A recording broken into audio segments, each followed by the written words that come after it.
And this is a love story between Heathcliff and Catherine, but it does not end happily, and it is traditionally Gothic, and is also unnatural, has a little bit of incest.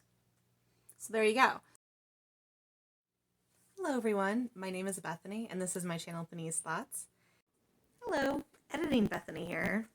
So I thought a little bit more about this video that I recorded, which I initially had named Gothic Recommendations. I decided I think I was going to change it to a guide to Gothic fiction. I wanted this to more come off as introducing people to the traditional rules of what a traditional Gothic fiction novel looks like, and less to do with how my perspective of the books were and what my favorites were. In my initial cut of this video, I initially rated or mentioned some of my ratings of some of these books. I decided to take most of those out, so if it is choppy, that is the reason why. Again, because I decided I wanted to do a perspective of more as a guide to these Gothic fiction novels, to introduce people to the idea of what traditional Gothic fiction is, and not implement my own personal opinions and how I felt about the novels. Because even though some of these books I did not like and didn't really enjoy, I don't want that to influence other people's enjoyment or perspective of how they're going to read these novels. So yeah, so just a footnote, just to let you know if there's a choppiness to it, that's because I edited most of those personal opinions out so people can appreciate their own perspective of the Gothic fiction novels and discover it for themselves. Because I think at the end of the day, I wanted to not have my own personal opinion influence other people's perspectives if they decide to pick one of these novels up and read them. So there you have it. Enjoy the rest of this video. Gothic fiction. I took a course in it in college, and it kind of had that course pretty much had a really big impact on me, I'll say that. And it was one of my favorite courses in college. So I'm going to discuss a little bit of what Gothic fiction traditionally usually is. Now, a lot of Gothic fiction now is not always like this, but traditional old school Gothic fiction followed these particular rules. And then I'll go over some of the recommendations that I have in what's traditionally Gothic and go from there. I recommend if you want to get into what Gothic fiction is, then these are what I recommend for you. So the basic rules of Gothic fiction is usually, what we think of in scary is what we see in movies. So scary movies usually have jump scares. Gothic fiction does not have jump scares. Gothic fiction is more about the suspenseful, the creepy, the unnatural, which can be things that are a little bit odd or weird or created or gross, but not necessarily what would be scary. Sometimes it usually involves a mystery, again, suspenseful. Usually also Gothic fiction traditionally is told through a narrator or a third person. It's not through like a first person lens. And if it is through a first person lens, then it is through stories told to them as the story progresses along. Sometimes one person, sometimes several people.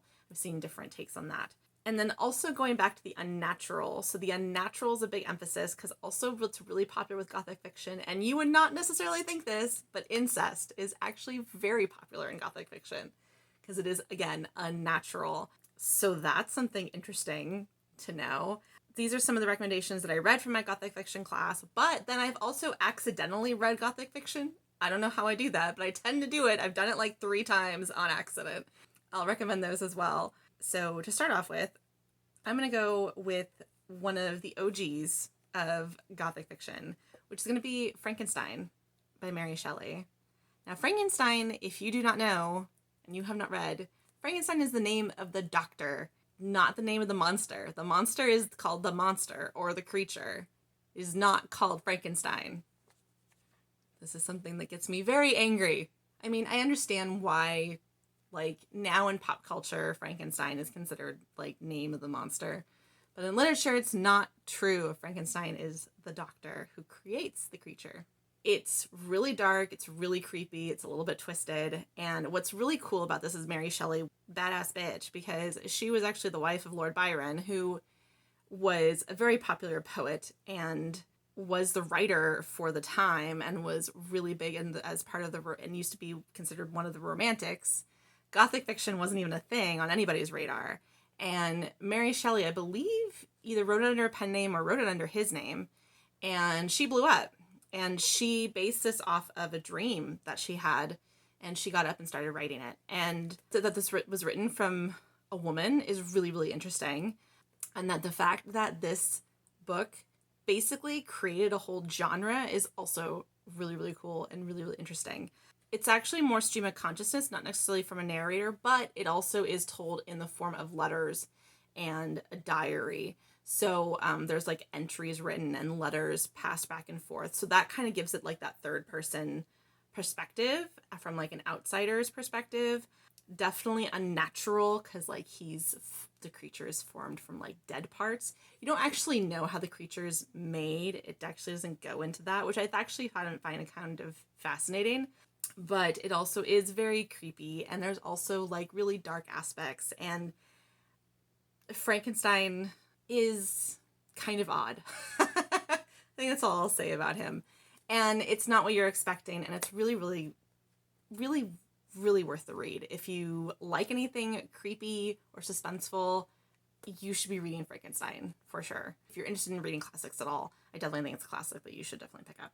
The next Gothic fiction I'm going to discuss, I'm actually going to discuss two at the same time, and there's a reason I'm going to do that, because these are from the Bronte sisters. So we have Charlotte Bronte, who wrote Jane Eyre, and then we have Emily Bronte, who wrote Wuthering Heights. The reason is that both these books actually take the perspective of Gothic fiction very, very differently. Jane Eyre has that unnatural, creepy, suspenseful mystery that's involved. At the end of the day, it has a happy ending, which is not typical for Gothic fiction.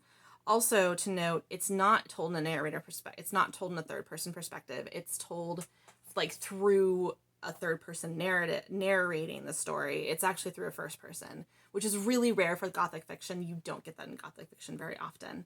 That's what makes it maybe not traditionally Gothic, even though it does have a creepy, suspenseful, a natural like type of mystery to it. So that's why it makes it very different, because Wuthering Heights is very traditionally Gothic. It's told through a third person narrative. Basically, the person who tells the story, basically the guy's a renter and he's sick, I think, or gets sick or something. And then basically the housekeeper or maid, or I forget who she is, basically tells him the story of his neighbors. And this is a love story between Heathcliff and Catherine, but it does not end happily, and it is traditionally Gothic, and is also unnatural, has a little bit of incest. So there you go. Also creepy and suspenseful. This really works on... This also has very strong setting pieces. She's an orphan. She is goes to a terrible boarding school. She goes to, when she moves into the house where Rochester is to become a governess, it's a very creepy house. So it relies heavily on setting. This relies heavily on the setting of wilderness and isolation, which is also very popular for Gothic fiction type tropes, settings. So they're approaching Gothic fiction, but in very different ways. However, if you want to know what Gothic fiction really is, this is probably the closer example as compared to Jane Eyre. So there you have what those look like. I think it just says a lot about what each of these writers and how they approached literature and how they approached their writing. It was very interesting, especially because they grew up in the same household. And they were very inspired by Byron and Frankenstein. The next book, that'd be Rebecca by Daphne du Maurier. It's Gothic fiction. It is considered Gothic fiction. A little bit more Gothic romance because it does end happily, sort of. The heroine is actually never named. You never know the name of the heroine. And she meets Max de Winter, who basically sweeps her off her feet and marries her and then takes her to his estate, Manderley Estate. At Manderley Estate, the housekeeper, also kind of creepy, also suspenseful, also mystery, is keeping the dead wife, Rebecca, alive in telling the heroine about her and what Rebecca would have done and how much she was admired and how much she was loved, and kind of really manipulates the heroine, and Manderley has kind of a creepy vibe as well. So different as traditional Gothic fiction did not have the third person tell the story, because you're getting the story directly from the heroine, so that's a little bit different. It has kind of similar theme to Jane Eyre that way, and there's a little bit a touch of sort of incest happening, but not really. So it definitely falls into the Gothic fiction territory, but it's also a little bit different because it tends happily, again, sort of. The next book I'm going to recommend for a Gothic fiction rec is going to be The Unicorn by Iris Murdoch. I read this for my Gothic fiction class. It is a caretaker comes to care for a person named Hannah, and Hannah is considered a prisoner, or she's like a prisoner in her own house. There's definitely religious undertones. Hannah's considered the unicorn, and what does that mean? She's also very isolated in her house. There's a creepy, suspenseful type of vibe too, and how it goes down. There's definitely some Gothic vibes to it. I want to say this is actually told in first person-ish. Like, I think like the caretaker gets some of the story from other people, so not necessarily the whole story from one person, like some Gothic fiction is, but it definitely has the vibe for like the unnatural, the creepy, the suspenseful, the mystery is also involved. The next one I was going to recommend is Morphoeugenia by A.S. Blatt. It is actually a novella, and it is about a man who's basically an entomologist. He studies bugs. I don't remember if he's there to study bugs and then falls in love with the female of the house or whatever, the daughter of his patron, and then marries her from then. I don't quite remember how the novella goes, or if he's already married to her at that point. I'm not quite sure. Sorry, I'm getting the novella a little bit mixed up with the movie, because actually the novella, this novella Morphoeugenia, was also made into a movie called Angels and Insects that was came out in 1995. And it's interesting because there's a lot of insect imagery and how insects are similar to humanity, and that is a really like interesting take, because that's something that's very natural, and applying it, but also is kind of, it's taking like a different take on it, it's taking the natural but applying it to something that is unnatural, because then, trigger warning for this, because there's incest in this one. It's definitely also suspenseful, a little bit of a mystery. There's something kind of lurking and you don't really expect it. I think because I could see what the ants meant and what it was comparing to, and how and I think it also just said a lot about the perspective of the character. Like, their view is through insects into how humans work, which isn't necessarily the case. But it's also, I don't think it's told through this third person, so it's different in that way, for the rules of Gothic fiction. But maybe a novella, since it's shorter, might be easier to read, so if you're into it, you can definitely just check it out and see if that's your thing. And because I want to highlight diverse books, here's another Gothic fiction read that's written by a Black author. It's Mama Day by Gloria Naylor. Gloria Naylor is a pretty popular Black author.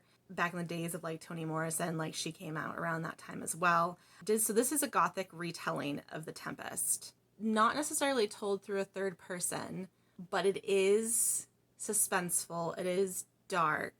The Tempest is also kind of a weird Shakespeare play, if you're familiar with Shakespeare at all. And there is definitely probably a little bit of the unnatural, because The Tempest works on those themes as well. Definitely creepy, dark.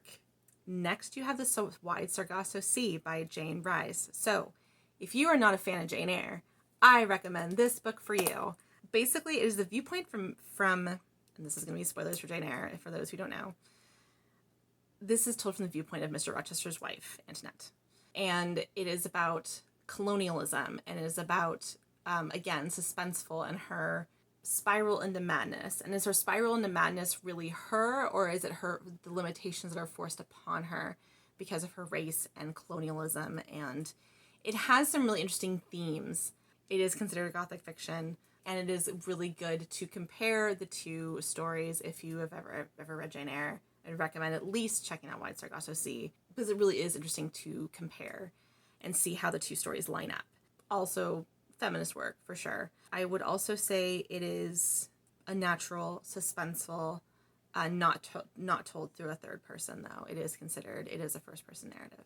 The next one I recommend is The 13th Tale by Diane Setterfield. This came out in 2006. This is about Vita Winter. She is a writer, storyteller towards the end of her life, and Margaret, who's a biographer. And Margaret is asked to come meet Vita and get her life story. And Vita also has a lot of mystery around her, a lot of their suspensefulness. Vita starts telling the story about the Angelfield family and the house that she lived at growing up. Vita and Margaret are connected somehow, and it kind of explores what that is too. Trigger warning, there is incest, so go into it knowing that. And more traditionally Gothic, because it does have the suspense, it does have the creepiness, it does have the unnatural, and it is told technically through a third person, because Vita is the one telling her story to Margaret, even though Margaret is involved in some level, so it's a little bit different than other traditional Gothic fiction, but it is told through like a third person perspective. The Shadow of the Wind by Carlos Ruiz Zafón. This came out in 2001, and I actually read this, I want to say about 2 years ago. I listened to it on audio. I would strongly recommend the audio. I thought it was very good. It's long, but it was very good, it's written by a Spanish author. It was an accidental, same with 13th Tale was too. 13th Tale was a book that I just thought looked really interesting, and then it was an accidental Gothic fiction. Shadow of the Wind was the same thing, something that I thought sounded interesting, and it was an accidental Gothic fiction. It doesn't start off that way. It starts off with a boy who goes and is introduced to a mysterious library, finds this book that he gravitates towards, and the book is like his favorite book of all time, and then he starts trying to find out more and more about the author. And his father, I believe, owns a bookstore. And so the story is really, really slow. I will say that. It is slow to build, and I definitely think like the first half of it I was kind of bored. But then the second half kind of really picked up, and it was a lot more interesting. So as he's discovering more and more about the writer, he finds out more about the writer from outside perspectives, from his lover, from history documents, from friends, from just several different sources that he gets stories from about the writer that he's researching. And which I kind of appreciate, because there's still one solid narrative from mostly one perspective, but you still get that third person outside perspective of the story that is being storytold, which is traditional Gothic fiction. So I thought that was an interesting mix of the two. I also would say that is unnatural. There is incest, trigger warning on that. And it is a part mystery, but also part love story. There is a love story for the main character, the boy. He grows up through the novel. So even though it starts when he's young, I want to say he's 11, by the end of the book he's like 17 or 18, so he ages quite a bit as the book goes along. There's a love story involving him. Anytime you read a book, besides, I mean, granted there's like taboo romances with incest, but if you read a book with anything suspenseful that involves incest at the end, you've probably read a Gothic fiction novel. Congratulations. It's funny that I tend to stumble on them by accident. I hope you appreciated this list, because I think there's some really good recommendations. It's kind of a lost art. Usually you don't get a lot of traditional Gothic fiction in literature today. Any Gothic fiction is usually told now in story form of more like horror films that are creepy, suspenseful, unnatural, but notice horror films don't usually necessarily have a lot of incest, as Gothic fiction does. That's traditional Gothic fiction. So I hope these recommendations help you. I'm a little bit fascinated with Gothic fiction. I think it was like a literature of its time, and you don't necessarily see a lot of literature like that anymore. So please let me know down in the comments if you think you've accidentally read a Gothic fiction novel, like I apparently have, or if any of these recommendations are helpful for you, or if you have a Gothic fiction recommendation that follows these rules that I didn't mention. Please let me know in the comments. I would love to know, and I would love to try to check it out.